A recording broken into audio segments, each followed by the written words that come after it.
வணக்கம்.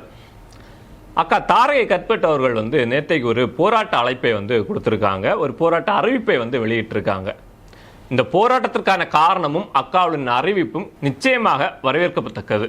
ஆனா அக்காவுடைய அறிவிப்பில் இந்த போராட்டத்திற்காக அக்கா வெளியிட்டிருக்கக்கூடிய இந்த காணொலியில் அக்கா பேசிக்கூடிய சில விஷயங்களில் நமக்கு சில கேள்விகள் இருக்கு. அந்த கேள்விகளை தான் நம்ம இந்த வீடியோல பார்க்க போறோம். கன்னியாகுமரி மாவட்டம் இயற்கை சூழ்ந்த ஒரு மலைப்பகுதியாகும். இயற்கை வளங்கள் மிக அதிகமாக கன்னியாகுமரி மாவட்டத்தில் கொட்டி கிடக்கிறது.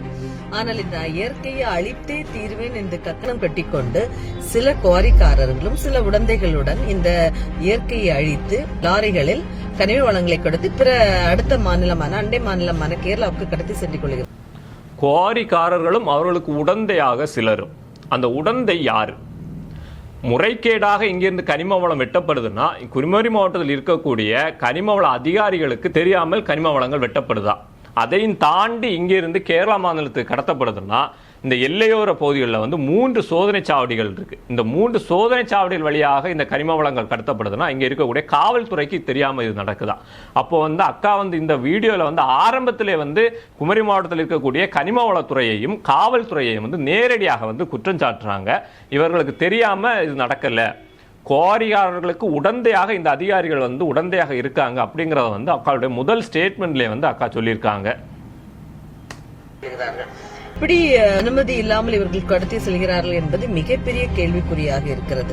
இவர்களில் உள்ள பல குவாரிக்காரர்கள் இந்த லாரிகளை எல்லாம் கன்னியாகுமரி மாவட்டத்தில் எஸ்பெஷலி விளவங்கோடு தொகுதியில் உள்ள மார்த்தாண்டம் வழியாக செல்வதனால இந்த ரோடு NH ரோடா இருந்தாலும் சரிதான், ஸ்டேட் ஹைவேயா இருந்தாலும் சரிதான், மிகவும் பாதிக்கப்பட்டு குண்டு குழியுமாக இருக்கிறது.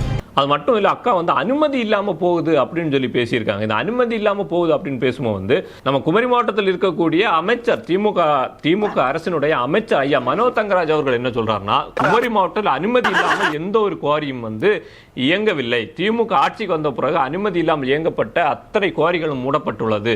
குவாரிகளின் எண்ணிக்கை குறைக்கப்பட்டு இங்க இருக்கக்கூடிய அத்தனை இப்போது இயங்கிக் கொண்டிருக்கக்கூடிய அத்தனை குவாரிகளும் அனுமதியுடன் தான் இயங்குகிறது அப்படிங்கிற ஒரு அறிவிப்பை சொல்லியிருக்காரு. அது மட்டும் இல்ல, கேரளாவுக்கு கனிம வளங்கள் கொண்டு செல்வதை மாநில அரசு தடுக்க முடியாது, அது இண்டஸ்ட்ரியல் டிரான்ஸ்போர்ட் ஆக்ட்ல வர்றதுனால மத்திய அரசு தான் அதுக்கு தடை செய்யணும் அப்படிங்கிற மாதிரி ஐயா மனோ தங்கராஜ் அவர்கள் பேசுறாரு. அப்போ அக்கா தாரகை கத்பட் அவர்கள் என்ன சொல்றாங்கன்னா, அனுமதி இல்லாம இங்க இருந்தாங்க போகுது அப்படின்னு சொல்லியிருக்காங்க.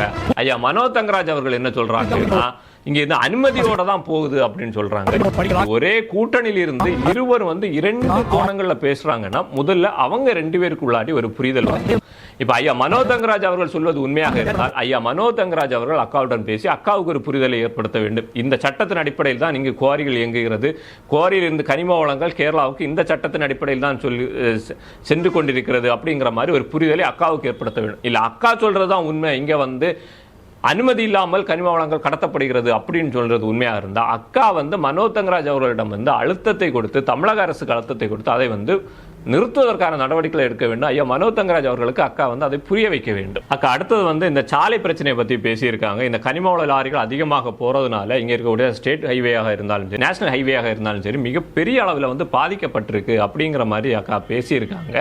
இந்த சாலை பிரச்சனையை நம்ம தனியா ஒரு வீடியோல பார்ப்போம். ஏன்னா குமரி மாவட்டத்தின் தீராத ஒரு பிரச்சனையாக இங்க இருக்கக்கூடிய தேசிய நெடுஞ்சாலைகள் பிரச்சனை இருக்கு. நம்ம நிச்சயமாக இந்த தேசிய நெடுஞ்சாலை பிரச்சனையை தனியா ஒரு வீடியோல பார்ப்போம். ஸோ இந்த கண்டென்ட் ஸ்கிப் நம்ம அடுத்த அக்கா என்ன பேசியிருக்காங்கன்னு பார்த்தாச்சுன்னா, தினசரி விபத்துகள் நடந்து கொண்டிருக்கின்றன, நிறைய உயிர் சேதம் ஏற்பட்டுள்ளது. கழிந்த 2 நாட்களுக்கு முன்பாக 2 லாரிக்காரர்களுக்குள்ள மோதலால முந்தி போகணும் அப்படிங்கிற ஒரு இதனால மார்த்தாண்டம் மேம்பாலத்தில் வச்சு ஃபுல் டிராபிக்கையும் பிளாக் பண்ணி 2 பேருக்கு அந்த முந்தி போன இதுல ஒரு சின்ன ஒரு ஆக்சிடென்ட் ஆகி 2 பேரும் காயமடைந்து ஹாஸ்பிட்டல்ல அட்மிட் ஆயிருக்கிறாங்க. இது அக்கா அந்த மார்த்தாண்டத்தில் நடந்த ஒரு விபத்தை குறிப்பிட்டு பேசியிருக்காங்க. இந்த முந்தி போற போட்டியில 2 லாரிகள் ஒரு அரசு பேருந்தோட மோதி 2 பேர் படுகாயம் அடைஞ்சிருப்பாங்க. அந்த விஷயத்தை பத்தி அக்கா பேசியிருக்காங்க. அக்காவை பொறுத்த வரைக்கும் இந்த விளவங்கோடு தொகுதியின் சட்டமன்ற உறுப்பினராக இப்போது இருந்தாலும், ஒரு மாற்று தொகுதியிலும் இப்போது விளவங்கோடு சட்டமன்ற தொகுதியின் உறுப்பினராக இருந்தாலும், அக்காவை பொறுத்த வரைக்கும் இந்த விளவங்கோடு தொகுதி என்பது அக்காளுக்கு புதுசு கிடையாது. அக்கா இதுக்கு முன்னாடி காங்கிரஸ் கட்சியின் மாவட்ட தலைவராக இருந்த போது விளவங்கோடு தொகுதிக்கு உட்பட்ட பகுதியில் அதிகமாக அக்கா பயணம் செஞ்சிருக்காங்க. விளவங்கோடு தொகுதியை பற்றி அக்காளுக்கு ரொம்பவே நன்றாக ஒரு தெரிந்த பகுதி தான் இந்த விளவங்கோடு தொகுதி. அப்படி இருக்கும்போ இப்ப சமீபத்தில் நடந்த விபத்தை மட்டும் அக்கா குறிப்பிட்டு பேசுறாங்க. ஏன்னா அந்த எம்எல்ஏ ஆனதுக்கு அப்புறம் தான் அக்காவுக்கு வந்து மக்களுக்கு ஏதாவது செய்யணும் அப்படிங்கிற ஒரு எண்ணம் வந்திருக்கா? அக்கா வந்து காங்கிரஸ் கட்சியில இவ்வளவு நாள் ஒரு மிகப்பெரிய பொறுப்புல எல்லாம் இருந்திருக்காங்க. அப்போ எல்லாம் வந்து ஏதோ கோமால இருந்தாங்களா அப்படின்னு நமக்கு தெரியல. அதுவும் இல்லை மாவட்ட தலைவராக வேற இருந்திருக்காங்க. அப்போ எல்லாம் கோமால இருந்தாங்களா என்னன்னு தெரியல. ஏன்னா வந்து அந்த காலத்தில இருந்தே இங்க கனிமவள லாரிகள் வந்து இந்த சாலைகள் வழியாக பயணிப்பதும் சாலை விபத்துகள் ஏற்பட்டு உயிர் பலிகள் ஏற்படுவது வந்து தொடர்கதையாக தான் வந்து குமரி மாவட்டத்தில் நடந்துட்டு இருக்கு. கிட்டத்தட்ட இதுவரைக்கும் 20 உயிர் பலிகள் வந்து இந்த கனிமவள லாரி விபத்தினால இங்க குமரி மாவட்டத்தில் வந்து நடந்திருக்கு. அத்தனை விபத்துகளிலும் வந்து பலதரப்பட்ட போராட்டங்கள், பலதரப்பட்ட சாலை மறியல் போராட்டங்களை வந்து இங்க இருக்கக்கூடிய பொதுமக்களாக இருந்தாலும் சரி, நாம் தமிழர் கட்சியாக இருந்தாலும் சரி, முன்னின்று அத்தனை போராட்டங்களை நடத்தி இருக்கு. போராட்டங்களின் மூலம் பல வழக்குகளை வந்து நாம் தமிழர் கட்சியினர் வந்து வாங்கியிருக்காங்க. இந்த இடங்கள்ல எல்லாம் வந்து இவங்க வந்து ஆட்சி அதிகாரம் கையில இல்லாம பொதுமக்களோட சேர்ந்து நாம் தமிழர் கட்சி ஆட்சி அதிகாரத்தை கையில் இல்லாமல் வந்து போராடிட்டு இருக்காங்க.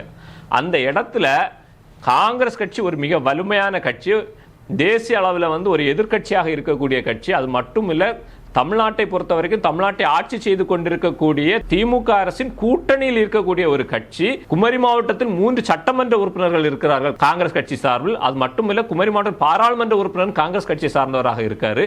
இப்படி உச்சக்கட்ட அதிகாரத்தை கையில் வைத்துக் கொண்டு காங்கிரஸ் கட்சி இத்தனை ஆண்டுகள் இந்த கனிமவள கடத்தலை தடுப்பதற்காக செய்தது என்ன? இந்த 3 சட்டமன்ற உறுப்பினர்கள் இருக்காங்க. இதுவரைக்கும் இந்த கனிமவள கடத்தலை தடுக்க வேண்டும், கேரளாவுக்கு கனிம வளங்களை வந்து கடத்துவதை நிறுத்த வேண்டும் அப்படின்னு சொல்லிட்டு இந்த 3 சட்டமன்ற உறுப்பினர்களும் இதுவரைக்கும் சட்டசபையில பேசியிருக்காங்களா அப்படிங்கிற ஒரு கேள்வி இருக்கு. எதை காட்டுகிறது என்றால், தங்களால் எதுவும் செய்யலாம் அல்லது கன்னியாகுமரி மாவட்டம் ஒரு மாஃபியா கொள்ளைக்காரர்களான குவாரி முதலாளிகளிடம் சிக்கி உள்ளதோ என்ற ஒரு ஐயம் ஏற்பட்டுள்ளது. குமரி மாவட்டம் இந்த கனிமவளம் கடத்தக்கூடிய மாஃபியா கும்பலில் சிக்கி உள்ளது அப்படிங்கிற விஷயம் வந்து நம்ம எல்லாருக்குமே தெரியும். அக்காளுக்கு இப்போதான் அந்த சந்தேகமே வந்திருக்கு.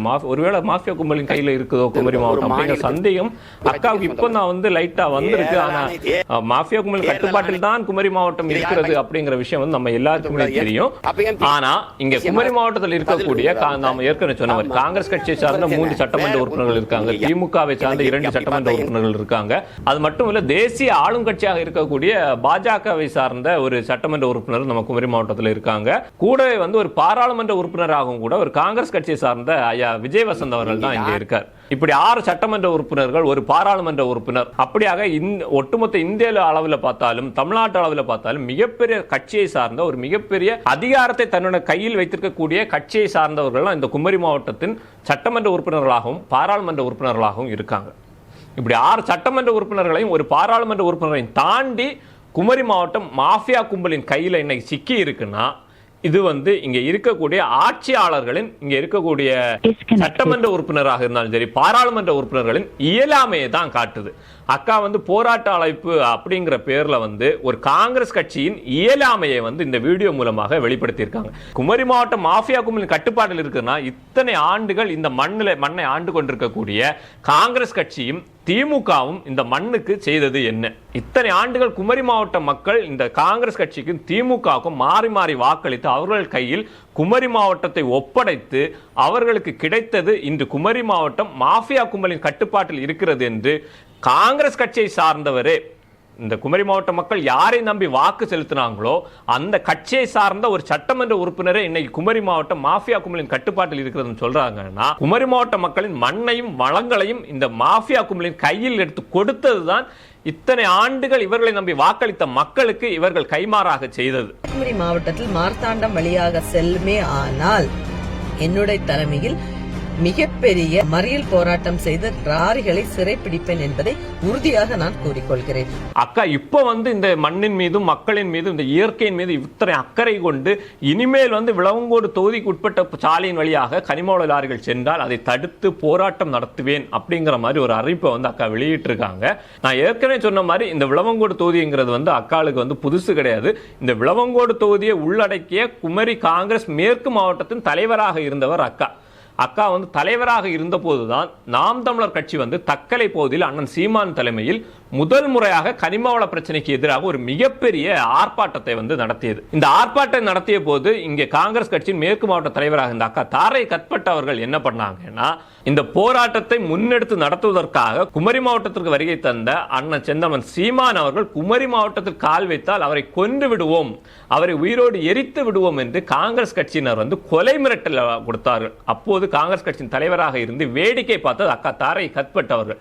அக்காவுக்கு அன்றே இந்த இயற்கையின் மீதும் இயற்கை வளங்கள் மீதும் இந்த வளங்கள் கேரளாவுக்கு கடத்துவதால் குமரி மாவட்டம் அழிவின் பாதைக்கு செல்லும் அப்படிங்கிற எண்ணம் இருந்திருந்தால் காங்கிரஸ் கட்சியினரை திரட்டி அண்ணன் சீமானுக்கு எதிராக வந்து போராட்டம் நடத்தி இருக்க மாட்டார்கள். அன்று அண்ணன் சீமானுக்கு எதிராக திரட்டிய கூட்டத்தை வைத்தாவது அக்கா இந்த காங்கிரஸ் கட்சியின் தலைவராக இருந்த போது இந்த மண்ணில் இதுவரைக்கும் கனிம வளங்கள் இங்கிருந்து கடத்தப்படுவதற்கு எதிராக ஒரு போராட்டத்தை கூட நடத்தவில்லை. அக்கா வந்து காங்கிரஸ் கட்சியின் தலைவராக இருந்த போது எந்த ஒரு போராட்டத்தையும் இந்த கனிமவள கடத்தலுக்கு எதிராக முன்னெடுக்காமல் இப்போ சட்டமன்ற உறுப்பினர் ஆன பிறகுதான் இப்போதான் அக்காளுக்கு வந்து தெரியுது, எனக்கு இப்போதான் தெரியுது அப்படிங்கிற மாதிரி இப்போ போராட்டத்தை அறிவிக்கிறாங்கன்னா அக்காவும் வந்து ஒரு சுயநல அரசியலை செய்யறாங்க அப்படிங்கிறது தான் வந்து நமக்கு தெள்ள தெளிவா தெரியுது. இப்போ அக்கா வந்து இந்த போராட்டத்தை வந்து தன்னுடைய அரசியல் சுயலாபத்துக்காக பண்றாங்க, இல்ல வந்து தன்னுடைய இயற்கை மீது உள்ள ஆர்வத்தினால பண்றாங்க அப்படிங்கிற ஒரு கான்செப்டை கடந்து அக்கா இந்த போராட்டத்தை முன்னெடுக்கிறாங்க அப்படின்னு சொல்லியாச்சுன்னா, இங்க குமரி மாவட்டத்தில் இருக்கக்கூடிய அனைத்து அரசியல் கட்சிகளாக இருந்தாலும் சரி, அனைத்து அமைப்புகளாக இருந்தாலும் சரி, இங்க குமரி மாவட்டத்திலுடைய அனைத்து இயற்கை ஆர்வலர்களும் வந்து ஒன்றிணைந்து இந்த போராட்டத்தை வெற்றி அடைய அக்காவுக்கு வந்து உதவ வேண்டும். அக்கா தாரை கத்பட் அவர்கள் தலைமையில் நடக்கக்கூடிய இந்த போராட்டம் குமரி மாவட்டத்தில் நடக்கக்கூடிய கனிமவள பிரச்சனைக்கு ஒரு தீர்வு தரும் போராட்டமாக அமைய வேண்டும். ஏன்னா வந்து ஒரு அடையாள போராட்டம் குமரி மாவட்டத்தில் இப்படி ஒரு பிரச்சனை நடந்துட்டு இருக்கு, இது அரசின் கவனத்தை வந்து இந்த பிரச்சனையின் மேல கொண்டு வரணும் அப்படிங்கிற மாதிரி ஒரு மணி நேர போராட்டம், காலையிலிருந்து மாலை வரைக்கும் ஒரு உண்ணாவிரதம், இல்ல வந்து சாலை மறியல் போராட்டம் நடத்தி காவல்துறையினால் கைது செய்யப்பட்டு மண்டபத்தில் அடைக்கப்பட்டு ஈவினிங் வந்து விடுவிக்கிறது, அப்படிப்பட்ட அடையாள போராட்டங்கள் இங்க வந்து தேவையில்லை. ஏன்னா வந்து அப்படிப்பட்ட அடையாள போராட்டங்கள் ஏற்கனவே பல தரப்பட்ட போராட்டங்கள், சாலை மறியல் போராட்டங்கள் வரைக்கும் இங்க வந்து நடந்தாச்சு. ஆனா இதுவரைக்கும் அதிகாரிகள் வந்து இங்க இருக்கக்கூடிய பிரச்சனைக்கு வந்து ஒரு தீர்வு இதுவரைக்கும் தரல. இது எல்லாத்தையும் தாண்டி ஆட்சி அதிகாரத்தை கையில் வைத்துக் கொண்டு ஒருவர் களத்தில் இறங்கி போராடுறாரு அப்படின்னா இங்க இருக்கக்கூடிய அதிகாரிகள் சரியில்லை, இங்க இருக்கக்கூடிய ஆட்சியாளர்கள் சரியில்லை, நான் வந்து நேர்மையாளன், எனவே தான் நான் வந்து களத்தில் வந்து போராடுறேன் அப்படின்னு சொல்லி அக்கா தாரை கத்பட் அவர்கள் இந்த கனிமவள பிரச்சனைக்கு எதிராக ஒரு போராட்டத்தை முன்னெடுத்தால் நிச்சயமாக குமரி மாவட்டத்தில் இருக்கக்கூடிய அத்தனை இளைஞர்களையும் திரட்டி அந்த போராட்டத்தில் நாங்கள் கலந்து கொள்வோம். ஆனால் அந்த போராட்டத்தின் தீர்வு என்பது குமரி மாவட்டத்தில் அனுமதி இல்லாமல் முறைகேடாக இயங்கிக் கொண்டிருக்கக்கூடிய கனிமவள குவாரிகள் மூடப்படுகிறது, குமரி மாவட்டத்திலிருந்து கனிம வளங்கள் கேரளாவுக்கு கடத்தப்படுவது வந்து முற்றிலுமாக நிறுத்தப்படுகிறது. இந்த ரெண்டு தீர்வும் வராம போராட்ட களத்தை விட்டு நாங்கள் நகர மாட்டோம்.